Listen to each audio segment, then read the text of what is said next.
dampak ekonomi selama bulan Ramadan dan Lebaran, mendorong pertumbuhan dari sisi permintaan atau sering dikatakan sebagai dampak musiman.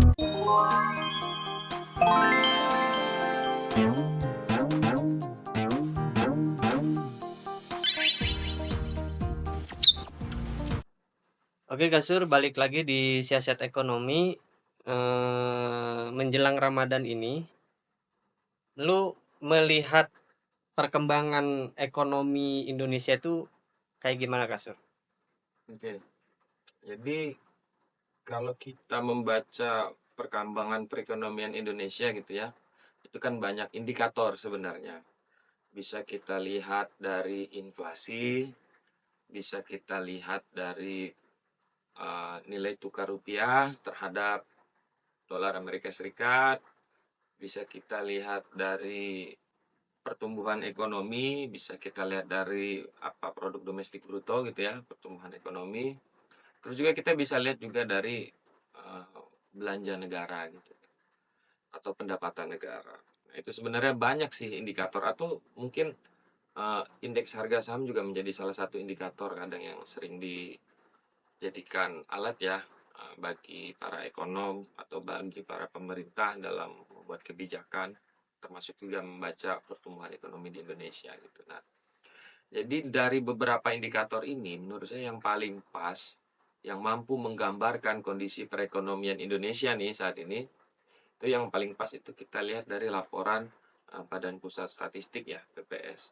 Jadi BPS itu Badan Pusat Statistik biasanya memberikan laporan tuh setiap 3 bulan sekali. Jadi ada triwulan 1, triwulan 2 gitu ya. 3 sampai 4. Lalu juga biasanya kalau sudah sampai triwulan keempat nanti ada laporan kumulatifnya tuh. Kayak gimana sih sepanjang tahun 2024 gitu kan pertumbuhan ekonomi di Indonesia gitu ya. Terus produk domestik bruto kita kayak gimana? Terutama menjelang momentum puasa dan Lebaran, Ramadan dan Lebaran ini kan. Nah, ini kan penting kemudian karena biasanya memang menjelang Ramadan dan juga Lebaran gitu, itu biasanya ada peningkatan. Nah, baik itu konsumsi gitu ya di masyarakat, terus juga tentunya karena ada peningkatan konsumsi, ada peningkatan pendapatan juga di tengah-tengah masyarakat. Itu kan jadi daya belinya masyarakat biasanya atau kemampuan produksi juga harus mampu mengikuti kebutuhan pasarnya gitu kan. Nah, jadi kalau kita rujuk pada laporan Badan Pusat Statistik pertumbuhan ekonomi Indonesia ya, itu ada 3 perspektif nih yang disampaikan oleh Badan Pusat Statistik mengenai pertumbuhan ekonomi Indonesia.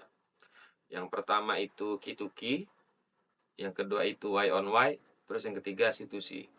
Jadi Q2Q itu menggambarkan pertumbuhan Indonesia dari kuartal 1 atau triwulan pertama ke triwulan kedua atau triwulan 2 ke triwulan ketiga. Nah, karena ini bulan Februari ya kan, mau masuk Maret, berarti yang kita lihat pertumbuhan ekonomi di triwulan ketiga dan triwulan keempat. Jadi Q2Q ini menggambarkan bagaimana sih seberapa besar sih pertumbuhan ekonomi Indonesia yang dicapai dari triwulan ketiga ke triwulan keempat tahun 2024. Jadi menurut laporan Badan Pusat Statistik, itu pertumbuhan Q2Q Indonesia itu mencapai 0,53%, positif 0,53%. Berarti perekonomian Indonesia bertumbuh 0,53% pada triwulan keempat dibandingkan triwulan ketiga. Nah, itu jadi ada kenaikan 0,53%. Lalu tadi ada Y on Y, itu pertumbuhan ekonomi triwulan keempat berdasarkan triwulan keempat juga di tahun 2023. Nah, jadi bagaimana sih pertumbuhan ekonomi Indonesia di triwulan keempat tahun 2024 dibandingkan pertumbuhan ekonomi tahun 2023? Menurut laporan BPS, pertumbuhan ekonominya mencapai 5,02%. Jadi pertumbuhan ekonomi Indonesia pada triwulan keempat dibandingkan triwulan keempat juga tahun 2023 itu di tahun 2024 mencapai 5,02%. Lalu yang terakhir tadi situasi kumulatif nih. Jadi Y on Y tadi tahunan gitu ya. Nah, situsi ini kumulatif. Secara umum nih, di tahun 2024 itu mulai dari triwulan pertama, triwulan kedua, sampai triwulan ketiga dan keempat itu diakumulasi ya, dikumulatifkan, terus dibandingkan dengan kumulatif di tahun 2023 itu ternyata bertumbuh juga positif, yaitu 5,03%. Nah, tentu ini menjadi indikator yang bagus ya untuk bagi kita ya, untuk melaksanakan Ramadan dan Lebaran dan melaksanakan ibadah puasa dan Lebaran nanti. Jadi berdasarkan laporan Badan Pusat Statistik, pertumbuhan ekonomi Indonesia surplus gitu ya, positif, di baik dalam perspektif Q2Q, Y on Y ataupun C2C. Semua menunjukkan indikator yang positif. Nah, jadi gimana sih pertumbuhan ekonomi Indonesia menjelang Ramadan dan Lebaran? Pertumbuhan ekonominya positif. Ini mengindikasikan apa? Mengindikasikan bahwa kita siap untuk menghadapi peningkatan konsumsi gitu ya pada era Ramadan dan Lebaran ini. Nah, tadi kan sempat disinggung juga soal ternyata perekonomian kita ini cukup stabil gitu kan. Nah, cuman nih ada yang bilang gitu bahwa dari beberapa minggu yang lalu lah gitu kita ada beberapa gejolak politik gitu kan. Terus ada juga katanya penurunan daya beli masyarakat gitu kan. Ini berdasarkan BPS juga gitu. Dia udah ngerilis bahwa jumlah kelas menengah di Indonesia menurun dari 57,33 juta jiwa pada tahun 2019 menjadi 47,85 juta jiwa pada 2024. Penurunan ini setara dengan 9,48 juta orang yang turun kelas sehingga dapat berdampak pada pelemahan ekonomi di Indonesia. Nah, lu ngelihat itu gimana nih? Apakah gejolak-gejolak yang kemarin itu juga akan berdampak ketika menjelang puasa dan lebaran itu Coba gitu kan? kita bahas dulu nih sebenarnya apa yang terjadi. Kadang kalau kita nggak ngelihat situasi ekonomi secara komprehensif ya, secara keseluruhan kadang orang bisa salah arti nih nanti. Jadi kan laporan BPS tadi disampaikan pertumbuhan ekonominya positif gitu kan. Y on Y-nya 5,02%, terus situsinya 5,03%. Berarti tandanya perekonomian kita bertumbuh 5%. Nah, terus di sisi lain tadi ada laporan yang menunjukkan bahwa kelas menengah juga mengalami penurunan jumlahnya. Iya. Maksudnya jadi orang kelas menengah itu turun menjadi kelas bawah atau miskin begitu kan, Iya, iya. menurun. Nah, ini menunjukkan apa? Sementara perekonomiannya bertumbuh kok 5% sama seperti beberapa tahun sebelumnya gitu kan. Nah, ini menunjukkan bahwa terjadi ketidakmerataan pendapatan di Indonesia. Kesimpulannya itu yang harus kita pahami. Jadi bukan berarti perekonomian Indonesianya melemah, bukan, tetapi ada masalah pemerataan pendapatan di Indonesia. Buktinya apa? Pertumbuhan ekonominya tetap 5% kok gitu. Tapi kok kemudian jumlah kelas menengahnya menurun. Nah, berarti jumlah yang kelas atasnya gitu kan itu mempengaruhi sehingga kelas menengahnya akhirnya turun gitu. Jadi jumlah orang kaya nih di Indonesia itu semakin kaya, dan sementara kelas menengah ini nggak mampu gitu kan mempertahankan pendapatan atau penghasilan atau produktivitas mereka gitu untuk tetap berada di kelas menengah sehingga akhirnya mereka turun. Nah, ini kan menunjukkan bahwa distribusi kekayaan atau distribusi pendapatan yang ada itu cenderung tidak merata. Nah, karena tadi di satu sisi pertumbuhan ekonominya sebenarnya positif sampai 5%, 5,02 Y on Y, terus situsinya 5,03 gitu kan. Nah, itu tandanya berarti ada permasalahan yang harus diselesaikan oleh pemerintah untuk memeratakan pendapatan. Lalu bagaimana dampaknya untuk nanti ya persiapan Ramadan dan Lebaran? Jadi begini, kalau di era momentum Ramadan dan Lebaran itu biasanya kita ada budaya biasanya kita konsumsi barang itu jauh lebih tinggi atau jauh lebih besar. Biasanya kalau bulan uh, puasa kita itu kan kalau mau buka puasa makannya kepengen ada cemilan-cemilan gitu, kepengen ada takjil-takjil gitu kan. Nah, akhirnya ini meningkatkan biaya kan, meningkatkan biaya pengeluaran kita sehari-hari, meningkatkan eh, konsumsi kita gitu kan. Nah, sehingga juga peningkatan konsumsi ini memberikan peluang untuk kemudian pedagang gitu untuk meningkatkan produktivitas untuk memenuhi kebutuhan konsumsi tadi. Nah, gitu. Nah, berarti tandanya apa? Momentum Ramadan dan Lebaran ini bisa menjadi titik balik sebenarnya bagi kelas menengah. Tadi kan di tengah pendapatan yang menurun gitu kan, untuk kemudian melakukan kegiatan produksi agar memperoleh keuntungan ketika pelaksanaan eh, ketika momentum meningkatnya konsumsi di masyarakat begitu. Jadi roda perekonomiannya bisa berputar dengan baik. Nah, terus yang penting juga kalau berbicara tentang distribusi pendapatan tadi ya, atau distribusi kekayaan tadi dari orang kelas atas ke kelas menengah sehingga kelas menengahnya juga bisa meningkat. Yang paling penting pemerintah juga harus mampu memberikan stimulus di era Ramadan dan Lebaran ini, di momentum Ramadan dan Lebaran ini. Jangan sampai kemudian eh, kelas bawah yang ingin naik kelas menjadi kelas menengah atau kelas menengah tadi yang terdegradasi ke kelas bawah tadi kan, itu malah kehilangan kemampuan mereka untuk melakukan aktivitas produksi sehingga peluangnya untuk mampu bertahan atau menaikkan kelas itu hilang. Nah, maka pemerintah perlu ada nih di sini memastikan bahwa masyarakat kelas menengah dan juga masyarakat kelas bawah memiliki potensi atau memiliki peluang untuk melakukan aktivitas produksi selama bulan Ramadan dan juga bulan Lebaran.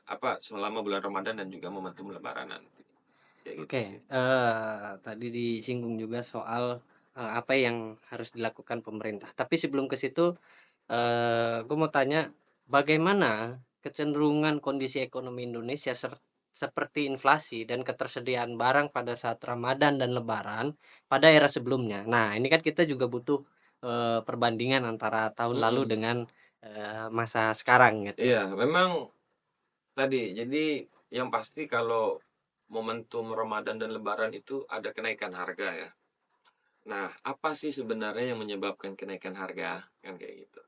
Jadi memang banyak hal ya di luar, misalnya ada kebijakan yang extraordinary atau kondisi yang extraordinary ya, misalnya bencana alam atau juga misalnya surplus gitu ya, atau kemudian juga tiba-tiba kayak kemarin tuh kan banjir bandang akhirnya produksi kita menurun gitu ya. Di luar kejadian-kejadian extraordinary tadi, sebenarnya secara teoritik ada dua nih yang menyebabkan kenaikan harga. Kenaikan harga itu bisa disebabkan pertama itu karena jumlah penawarannya menurun. Jadi jumlah produktivitasnya menurun. Barang yang tersedia di pasar itu lebih sedikit dibandingkan permintaan atau kebutuhan konsumsi masyarakat. Jadi barangnya nggak tersedia di pasaran. Nah, biasanya itu menyebabkan terjadinya kenaikan harga. Itu penyebab yang pertama. Lalu penyebab yang kedua, itu karena meningkatnya konsumsi. Bisa jadi barang yang tersedia di pasar itu selama Ramadan dan Lebaran gitu ya, itu sama aja kayak bulan-bulan sebelumnya. Jadi bulan Februari ini misalnya, itu kan kita memasuki momentum Ramadan dan Lebaran gitu. Nah, sebenarnya di bulan Januari dan juga di bulan Desember, itu jumlah barang yang tersedia di pasar itu sama banyaknya.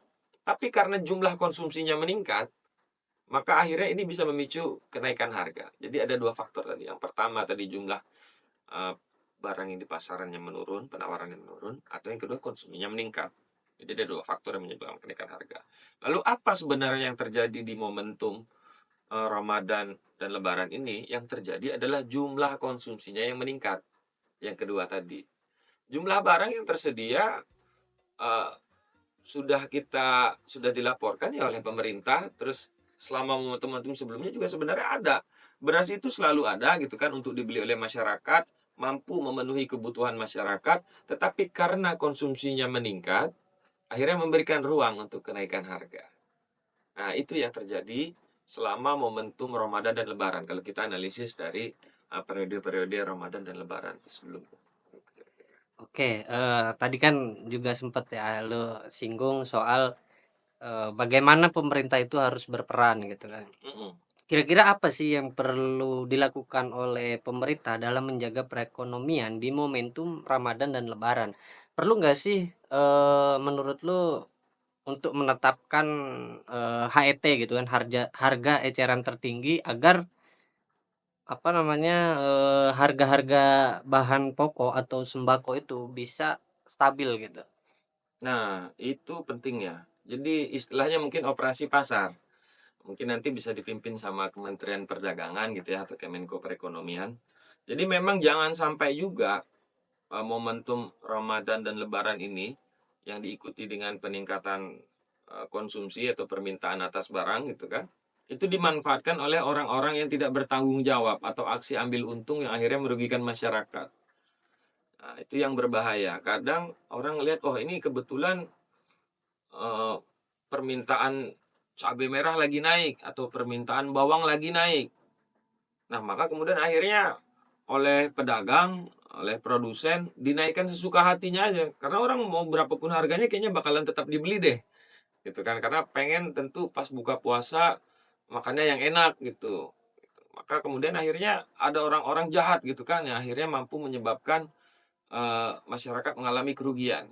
Nah, ini jangan sampai terjadi. Disinilah peran pemerintah melalui operasi pasar memastikan tidak ada kartel-kartel yang kemudian memanfaatkan momentum atau tidak ada mafia-mafia impor yang kemudian memanfaatkan momentum. Jadi ada dua nih yang berbahaya. Yang pertama itu kartel. Kartel itu gini, misalnya ada pedagang cabai nih, itu bersama-sama mereka menyepakati secara langsung ataupun secara tidak langsung, mereka bersama-sama menaikkan harga. Itu padahal harga beli di petani misalnya 20.000 atau 15.000, tapi karena ini em, momentumnya Ramadan dan Lebaran, mereka tahu eh, bakalan banyak konsumsi, akhirnya dijual melebihi biaya produksinya gitu kan. Nggak terkira, oh bisa sampai 100.000, bisa sampai 150.000 per kilo. Nah ini kan boleh sih pedagang itu ambil untung dan memang sudah sewajarnya pedagang ambil untung. Tapi juga jangan berlebihan. Jangan sampai merugikan masyarakat. Nah kan kira-kira kayak gitu. Jangan sampai masyarakat justru nggak mampu itu kan mengkonsumsi dengan harga yang karena harganya terlalu tinggi. Nah ini kan berbahaya akhirnya. Yang dirugikan lagi masyarakat. Disitulah peran pemerintah. Jangan sampai tindakan kartel ini terjadi. Itu kartel yang pertama yang bahaya. Terus yang kedua, itu bahaya mafia impor. Kadang mafia impor ini bisa bikin barang-barang dalam negeri nggak laku. Jadi dia tahu ini menjelang Ramadan dan Lebaran konsumsinya akan meningkat. Akhirnya dia impor itu barang sebanyak-banyaknya. Akhirnya barang dalam negeri itu nggak mampu bertarung dengan barang-barang impor. Misalnya bawang atau cabai tadi ya, misalnya bawang putih gitu kan. Akhirnya diimpor, terus sementara produksi bawang dari dalam negeri tidak mampu bersaing harganya dengan bawang impor. Nah, itu berbahaya. Nah, ada baiknya pemerintah hadir di sini untuk memastikan bahwa produksi bawang putih di dalam negeri benar-benar terserap baik dulu. Nah, kalau memang masih kurang, barulah kemudian melakukan impor. Jangan sampai serta-merta melakukan impor hingga akhirnya barang produksi dalam negeri gitu dari petani-petani kita akhirnya tidak mampu diserap pasar. Yang dirugikan tadi petani-petani kita yang di bawah, karena itu yang berbahaya. Nah, jadi ada dua yang perlu pemerintah perhatikan. Yang pertama jangan sampai ada kartel yang mempermainkan harga. Terus jangan sampai juga ada mafia impor yang akhirnya menyebabkan produsen atau petani-petani kita itu barang-barangnya nggak mampu diserap oleh pasar dengan baik. Nah, itu yang perlu hati-hati nih, Mas Dolar. Oke, untuk kesiapsiagaan, kira-kira ini pertanyaan terakhir ya. Kementerian atau badan apa yang harus memiliki kesiapan ekstra dalam menghadapi Ramadan dan Lebaran? Kalau menurut saya ada dua kementerian nih yang harus lebih ekstra ya dibandingkan kementerian lain. Yang pertama itu Kementerian Pertanian, yang kedua itu Kementerian Perdagangan. Kementerian Pertanian harus memastikan bahwa stok kebutuhan barang-barang bahan-bahan pokok ya menjelang Ramadan dan Lebaran ini terpenuhi. Artinya apa? Jangan sampai masyarakat misalnya beras ya atau bawang atau cabai itu jangan sampai nggak ada di pasaran, stoknya habis. Akhirnya masyarakat tidak mampu mengkonsumsi apa tidak bisa memperoleh barang-barang tersebut gitu kan. Nah, ini berbahaya. Lalu yang kedua itu Kementerian Perdagangan yang tadi untuk mengontrol harga, untuk melakukan operasi pasar gitu kan, memastikan tidak ada kartel, memastikan tidak ada mafia impor gitu kan. Nah, ini 2 kementerian harus mampu bekerja sama bahu-membahu memastikan yang pertama, stok barang itu tersedia sehingga masyarakat bisa melaksanakan ibadah Ramadan dan juga merayakan hari raya Lebaran nanti itu dengan baik gitu kan. Tanpa ada masalah misalnya tadi barangnya langka sehingga nggak bisa dikonsumsi atau nggak bisa didapatkan oleh masyarakat. Itu yang pertama, barangnya harus ada, stoknya terjaga, itu tugas Kementerian Pertanian. Nah, kalau Kementerian Perdagangan tugasnya kontrol harga.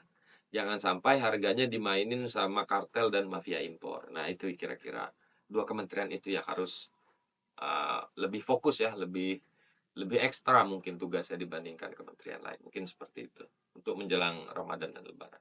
Oke, Kak Sur, terima kasih. Kita akan ketemu lagi di segmen-segmen selanjutnya.